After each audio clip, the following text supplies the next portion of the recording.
Hi guys, welcome to another video. We're going to continue on with Tales from the Crypt. This is Season 3, Episode 1. It's called Loved to Death. It aired June 15th, 1991. It's about 28 minutes long.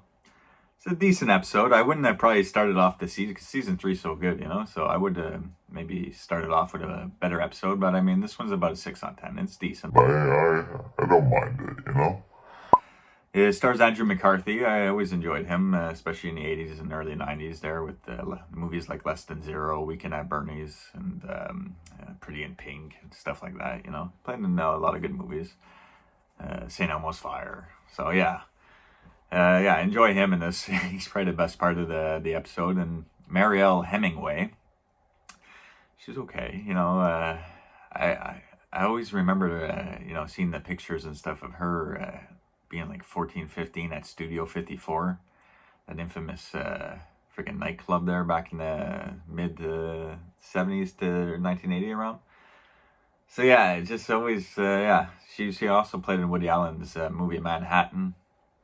But yeah, I'll show the picture there of her at Studio 54 hanging out with Brooke Shields. It's just like Hollywood's strange, man. But I mean, that was New York though, sorry. But the movie business.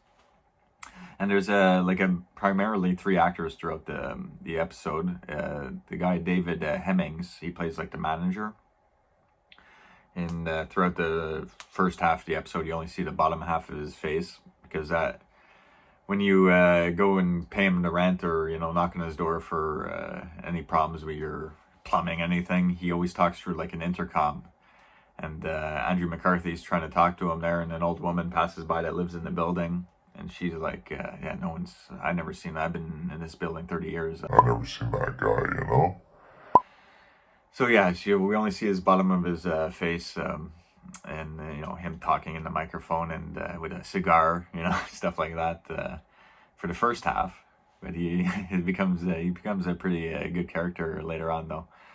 So yeah, the beginning of the episode, it just it feels like a cheese ball, like early 90s TV show or whatever, but it's him writing a screenplay, so it's made to feel a bit wacky and cheesy, So we see him, he's starring in a screenplay, I guess, and he sees the girl, he comes home, I'm home, honey, and it's Marielle Hemingway.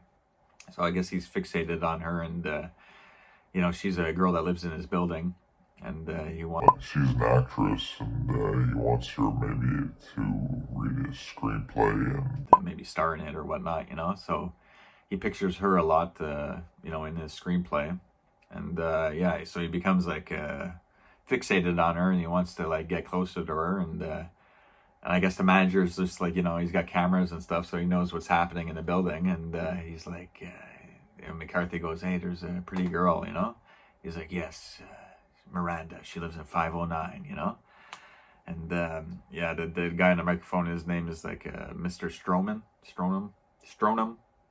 in the episode. And this guy's kind of shady. But anyway, so he tells him the info he needs.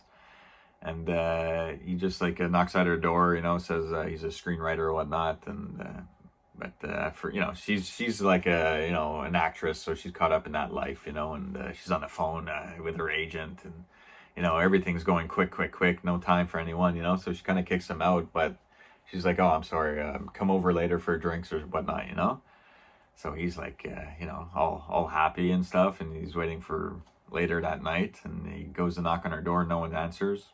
And then he sees her, pulling some other guy into her apartment building and whatever. So he's a bit bummed out.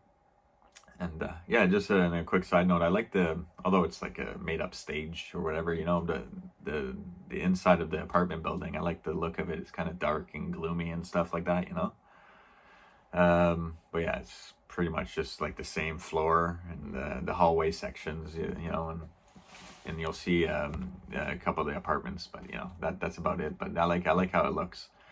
And the guy, the manager, knows he's a bit bummed out by what she did to him. So when he goes to pay the rent one day, the door, he's not answering on the intercom, so the door just mysteriously opens, and no one's ever seen this guy. So he walks in, you know. He's like, Mr. Stronum.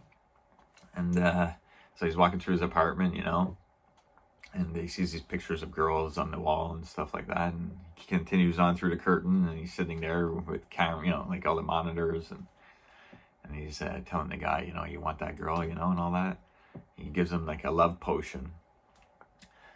So yeah, he goes over and you know, he pours it into her drink, and sure enough, she starts you know, having feelings for him, but of course it's over exaggerated, where she just can't live without him and she needs him every second of the day. So he starts going a bit nuts, you know, like he gets what he wanted, but you know, like it's a bit too intense for him, you know. So he's like he's all burnt out, he can't even write anymore, you know, and she's just always around him, clinging, you know, oh honey, honey, you know. She always wanted to make love to him and stuff like that, you know. So he's all burnt out. So yeah, he ends up getting, you know, a bit fed up there, and he leaves, and he goes and sees the guy again, you know, and he's like, listen, it's got to stop, you know. And so he finds out that all the girls on the wall, the pictures, weren't like girlfriends of his. It's all the past girls that the guys encountered in this building that wanted them to fall in love with them, you know. And so he helped them with the love potion. But then ultimately, they all got fed up of what happened in the end, and went back to see him, and he gave them the poison, you know, to end it. So he's just a mad manager, you know. He's Crazy. So he hands him the poison, you know, to, you know, get rid of her, just like he did with all the other girls that were framed on his wall. And so he goes and pours it in their glass with the champagne, and she's like, oh, I've been working on your screenplay, just go read it quick, you know, before they toast and you know, drink. So while he's reading, she notices his glass has a smudge mark on it, so she's like, I'll take the dirty glass, you know. So she switches champagne glasses with him, you know, and they toast, and he drinks, and yeah, so he's the one who ends up dying. But he wakes up, like, I guess in heaven, you know, he's amongst the stars and on the clouds and everything. But we start hearing her voice, you know, and he's like, what the hell, you know? So yeah, she's like, when you died, I was so upset that I shot myself out you know, the 5th story window, you know. So she followed him to heaven, and her face is all mangled up, you know, from the injuries. So yeah, he can't escape her in this episode there. He's stuck with her for life, it seems. Anyways, yeah, a decent episode. Not bad to get season 3 rolling, but there's so many more better ones, you know, that I can't wait to get to there. So till next time, guys, thanks for watching. Take care. Bye. Going up.